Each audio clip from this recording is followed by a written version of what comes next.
Je m'appelle Ulysse, je suis chauffeur VTC depuis 7 ans et je vais te raconter toutes mes histoires les plus folles qui me sont arrivées depuis le début de ma carrière. Podcast Story réel. Alors s'il y en a bien une qui m'a marqué, c'est en gros un gars qui commande sur l'application, donc je viens le récupérer, il monte dans la voiture et il commence à m'expliquer que sa copine, elle est loin, elle est en Australie, ça fait des mois qu'elle est partie et que du coup il est en manque.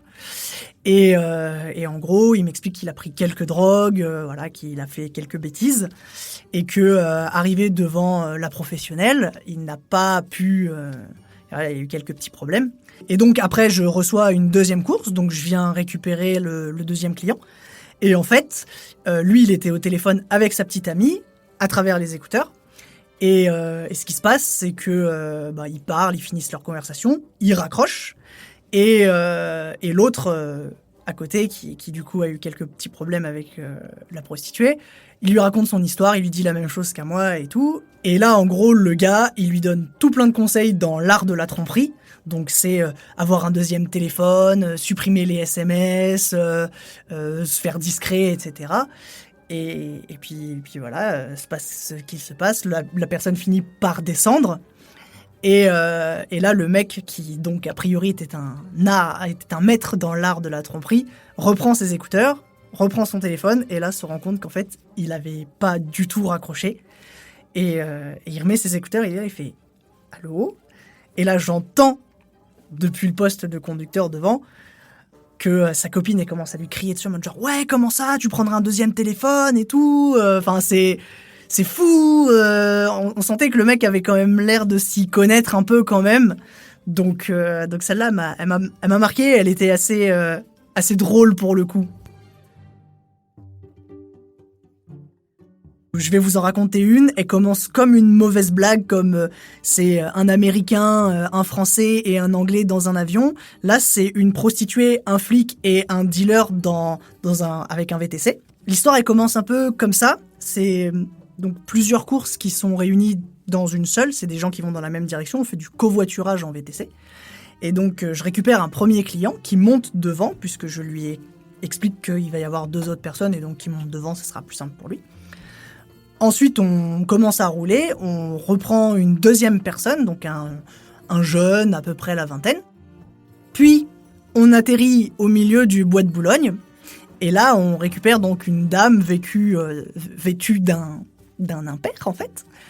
Et ce qui se passe, c'est que moi, je fais mon petit speech, je commence à leur demander ce qu'ils font dans la vie, et donc le premier devant dit « Moi, je suis donc flic, donc je fais partie des forces de l'ordre et tout ça. » Et en fait, ce que j'ai pas précisé, c'est que le plus jeune, quand il est monté dans la voiture, on a bien senti que ça sentait très très fort, du coup, la drogue. Voilà, ça a une odeur un peu particulière. Et en fait, ça nous a un peu interrogé avec la personne de devant.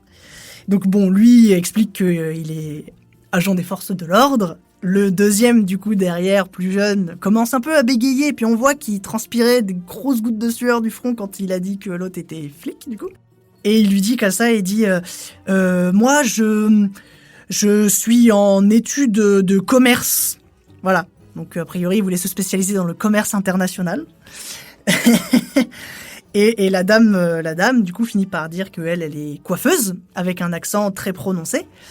Et bon, on l'avait récupérée au milieu du bois de Boulogne, elle avait juste un impair, on avait bien vu qu'elle n'avait rien en dessous, donc elle était peut-être coiffeuse la journée, à la rigueur.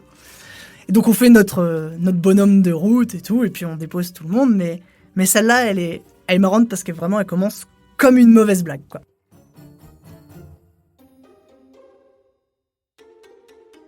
Je vais vous en raconter une, elle est gênante à souhait. En gros, je nettoie ma voiture, le soir et tout, comme d'habitude, avant de prendre mon service, et je reçois une course, j'y vais, et je reçois un premier message sur l'application où le gars me dit directement « Salut, j'ai un truc à te proposer, donne-moi ton numéro, je t'envoie un message. » Moi, je pensais que le gars, il voulait faire une course sans passer par l'application. Donc je me dis « Vas-y, ok, go ». Je lui envoie mon numéro, il me renvoie un message, et là, je te dis mot pour mot, ce qu'il me dit. Le message disait « Salut, si tu n'as rien à faire, monte boire un café et je te fais une fellation. » Le gars était déterminé. Je lui ai dit « Merci pour l'invitation, mais non, c'est bon, ça va le faire. » Le gars insiste, me dit « Viens, monte, je te mets un film porno et tout. » Parce que je lui explique que moi, je suis hétéro et tout ça, donc voilà. Et que je suis marié en plus. Donc j'essaye de lui expliquer que ce n'est pas possible. Il me dit « Je te mets un film porno, je te fais une fellation, viens, monte et tout. Tu vas voir, tu vas prendre ton pied et tout à fond. » Je décline plusieurs fois. Le gars essaie de m'appeler en vidéo et tout. Il insiste. Il me dit « Au pire, je descends, on va faire un tour de voiture et je te fais ça dans la voiture, machin et tout. » Je lui explique. J'avais beau essayer de lui dire « Non, c'est non ». Le gars était déterminé à fond. Et donc j'ai fini par bloquer son numéro et tout parce que c'était juste pas possible. Mais celle-là, elle était gênante, quoi. Je me suis senti mal. J'en ai une à vous raconter. C'est la seule et unique agression que j'ai vécue en 7 ans de métier. C'est en gros un gars qui commande pour son pote. Je viens, je le récupère, il monte dans la voiture. Et je lui propose la musique, etc. Le mec a pas spécialement plus envie que ça d'un style de musique particulier, donc je laisse la musique en fond.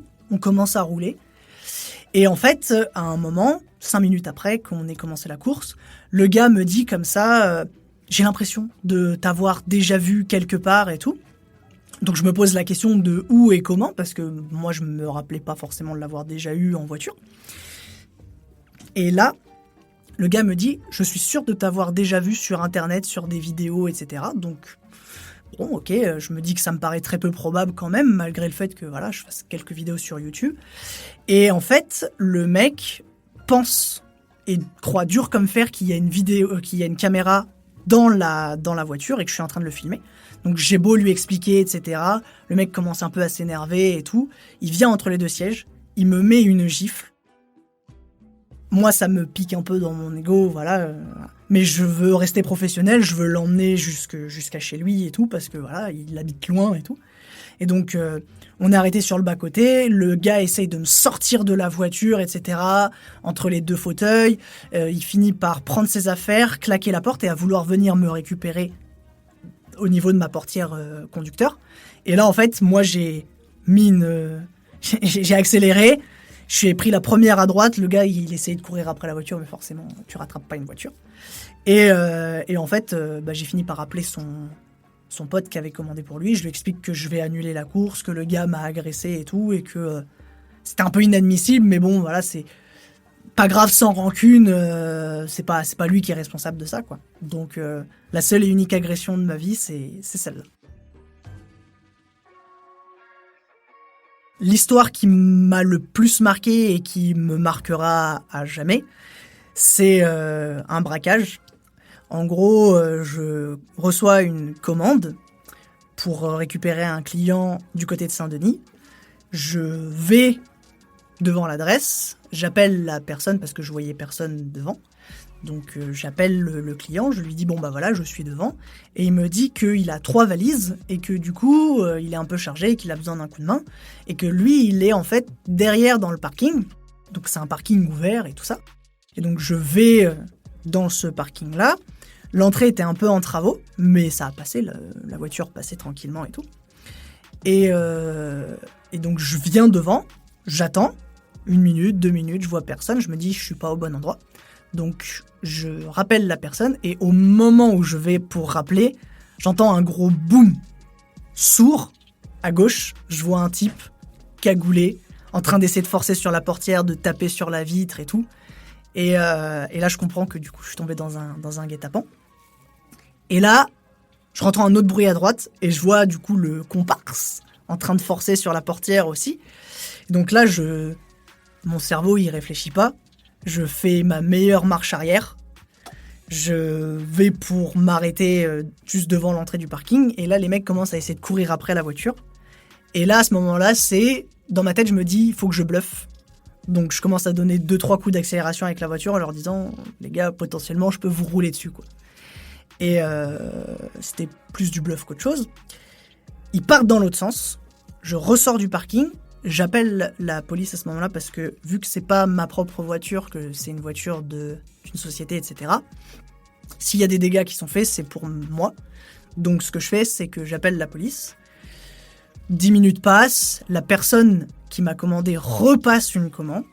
Donc le gars, ils avaient vraiment envie de faire leur soirée en reprenant une voiture.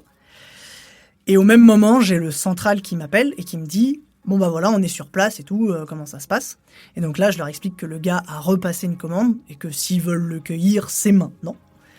Et là, en fait, à ce moment-là, moi, quand ça s'est passé, j'avais vu un article 3-4 jours avant sur le journal, où en gros c'était un chauffeur VTC, pareil dans la même zone, qui s'était fait agresser, il l'avait poignardé et tout ça pour juste lui voler la voiture. Donc moi, mon cerveau à ce moment-là, il fait le lien et tout ça. Et donc j'ai pas forcément de scrupules à dire à la police, bah ils sont là quoi, prenez-les et tout ça.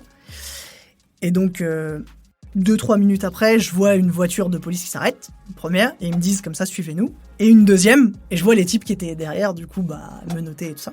On arrive au commissariat, je fais mon dépôt de plainte, et le lendemain, j'y retourne.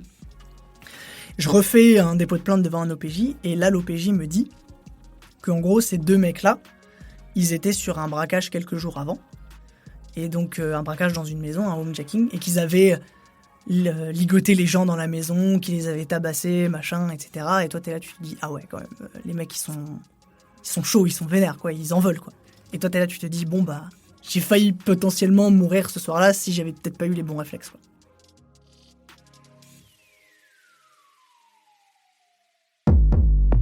Podcast Story réel. On a tous une histoire à raconter. Ne manquez aucun épisode de Podcast Story.